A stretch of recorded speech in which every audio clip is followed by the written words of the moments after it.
सगळ्यांची नावं घेत नाहीये, वेळ कमी आहे. आदरणीय मंच, आजच्या या शुभदिनी माझा सहकारी श्री कोटेकर यांनी आयोजित केलेल्या आजच्या कार्यक्रमाला मला आमंत्रित केल्याबद्दल मी त्याचे आभार व्यक्त करतो. पत्रकारितेला लोकशाहीचा चौथा स्तंभ मानला जातो.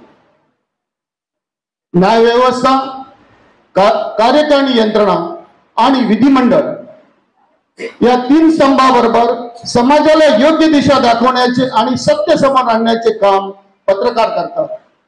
आणि हे काम माझे मित्र कोटेकर गेल्या 4 ते 5 वर्षापासून चांगल्या प्रकारे करतात असं माझं मत आहे. आम्ही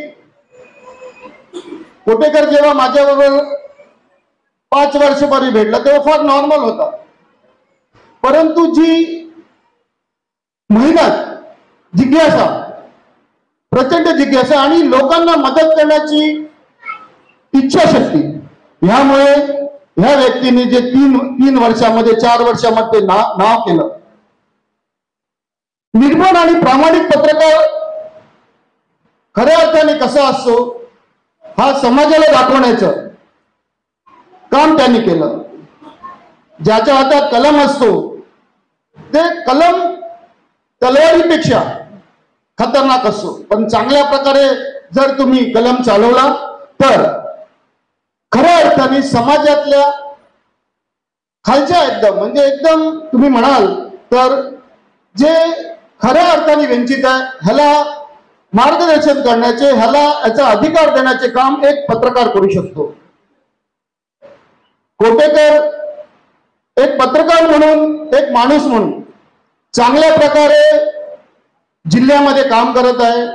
त्याला त्याच्या पुढच्या वाटचालीसाठी आगरी सेनेतर्फे मी त्याला एकदा शुभेच्छा देतो. मला पुढे बरेच प्रोग्राम आहेत. ज्याप्रमाणे तुझी काम करण्याची तडफ आहे ती अशीच चालू आणि खऱ्या अर्थाने समाजाला, वसई तालुक्यातील समाजाला न्याय दे, एवढंच मी म्हणेन आणि माझे 2 शब्द संपवतो. 3रा वर्धापन दिन आज होत आहे. दीपकचा आग्रह होता आम्हाला की आदित्य साहेब आले पाहिजे. प्रयत्न आम्ही सुद्धा केले, परंतु साहेबांची वेळ काय भेटलेली नाही. आमचे जिल्हा प्रमुख बसलेत. 14 तारखेचा त्यांचा इकडचा दौरा होता, पण तो दौरा कॅन्सल झाला नाही. तर नक्कीच दीपक भाऊ, आदित्य साहेब तुमच्या ह्या कार्यक्रमाला नक्कीच आले असते. पहिली गोष्ट, तुम्ही जी काय सन्मान्य चिन्ह दिलेत ते आमचे गॉडफादर म्हणजे बाळासाहेब ठाकरे, पूर्ण महाराष्ट्राचे बाप. त्यामुळे आम्हाला अभिमान आहे. आणि दीपक भाऊ, तुम्ही आगरी समाजाचे पत्रकार आहे, त्यामुळे तुम्हाला डबल तुमचं आम्ही स्वागत करतो. सर्व पत्रकार बंधूंना मी सांगितलेलं आहे पूर्वीपासूनच की पत्रकारी करत असताना जर जनार्दन पाटील मामा चुकत असेल तर तुम्ही नक्कीच सगळ्यांनी जास्त जास्त पद्धतीने माझ्या विरोधात गेले पाहिजे, तर मला नक्कीच चांगलं वाटेल त्या गोष्टीचं. सचिन दीक्षित हे बरेच वर्ष माझ्याकडे येण्यासाठी मला वाटतं 6 महिना गेले, नक्की 6 महिना गेले. जनार्दन पाटीलच्या ऑफिसला सचिन सारख्या एक पत्रकाराला यायला 6 महिना लागले. परंतु मी माझ्या सगळ्या मित्रांना एवढं सांगणार आहे की जनार्दन पाटीलला भेटण्यासाठी कोणाला मध्यस्थी टाकण्याची गरज नाही. माझ्या ऑफिसला तुम्ही कधी येऊ शकता, किंवा काही जास्त अडचण असेल तर माझ्या घरी सुद्धा येऊ शकता. मी रात्री 2 वाजता सुद्धा कार्यकर्त्यांसाठी येतो. माझ्या समाजाचं काम करत असताना सपाला परिसरामध्ये, पालघर परिसरामध्ये मी रात्री 2-2 वाजता जाऊन काम केले. आणि आगरी सेनेची एक ताकद उभी केली पालघर जिल्ह्यात, जी आज कैलास पांडेच्या माध्यमाने व त्यांचे सहकारी चालवतात. आम्हाला सुद्धा त्याचा आनंद आहे. पण ते काम करत असताना नक्की समाजावरती जास्तीत जास्त लक्ष दिलं पाहिजे. आता मला दीपक भाऊंनी मला 41 बिल्डिंगचा मुद्दा सांगितला. मला वाटतं दीपक भाऊ तुमची लढाई कुठेतरी चुकली, कारण 41 बिल्डिंगचे जे आरक्षण होतं डम्पिंग, इथे माझे पत्रकार बंधू बसले, सगळ्यांना माहिती आहे की डम्पिंग हे शहराच्या 6 किलोमीटर बाहेर पाहिजे. आपण कुठेतरी चुकले असतील. प्रत्येकाने विचार केला असेल की ह्या 5000 लोकांचं वोटिंग माझ्याकडे कसं येईल आणि मी त्यांची मनं कशी बनवेल. त्यामुळे मला त्या लोकांचं नक्कीच लॉस झालं. ती लढाई जर आपण पद्धतशीर लढले असते तर नक्कीच ते आरक्षण तिथे हटले असतं आणि त्या लोकांच्या बिल्डिंग सुद्धा वाचल्या असत्या. मला 2 मिनिटाचं एक बंधन दिले त्यामुळे मी जास्त काय बोलू शकत नाही, परंतु सचिन भाऊ तुम्ही सुद्धा चांगल्या पद्धतीने पत्रकार आहात. इथे माझे मुंबई मित्राचे पत्रकार आहेत. अनेकांना मी सांगतो की पत्रकार हा तिसरा डोळा आहे. तुम्ही कोणाच्या दबावाखाली न येताना काम केलं तर मला वाटतं वसई तालुक्याचं नक्कीच भलं होईल. येणाऱ्या इलेक्शन मध्ये तुम्ही कुठल्याही पार्टीच्या दबावाखाली न येताना जनतेसाठी काम करा. एवढं बोलून माझे 2 शब्द संपवतो. जय हिंद, जय महाराष्ट्र. मेरे खास मित्र यहाँ पर मनोज साकरे जी, मेरे खास हमेशा पत्रकारिता में इंडिया टीवी में अच्छा काम करने वाला, खासकर वो जिन्होंने 2019 से पहले, एक चुनाव से पहले से लेके अभी तक उनको मैं बड़े भाई की तरह मानता हूँ। आगरी सेना के प्रदेश उपाध्यक्ष, जिन्होंने रिश्ते को कभी भी मानते हैं ना कि रिश्ता जो होता है, परसों हमारी एक विषय पर बात हो रही तो उन्होंने एक लाइन बड़ी अच्छी कही, मुझे आज याद आया।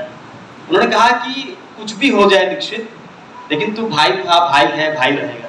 इस तरह के प्रदेश उपाध्यक्ष आगरी सेना के कैलाश पाटिल जी मंच पर उपस्थित संभाजी ब्रिगेड के हमेशा काम करते रहते हैं और जब भी मिलते हैं तो मुस्कुरा कर मिलते हैं और उनकी अलग ऊर्जा होती है।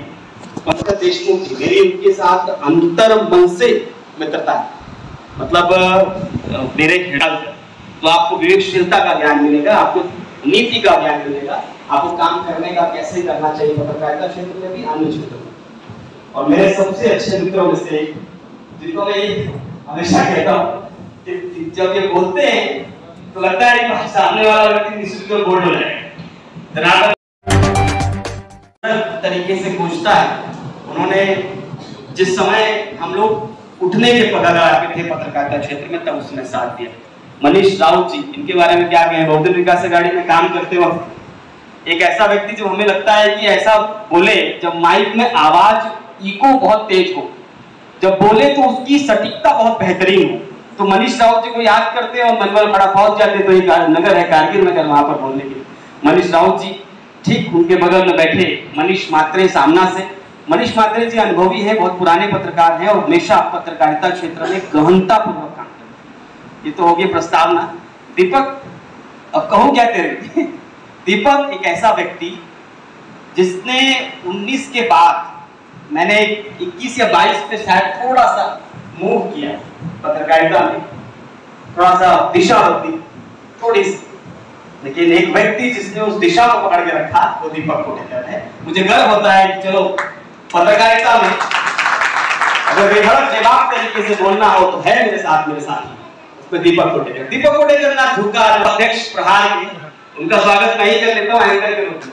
सभी लोग ताली बजाकर उनका स्वागत करें।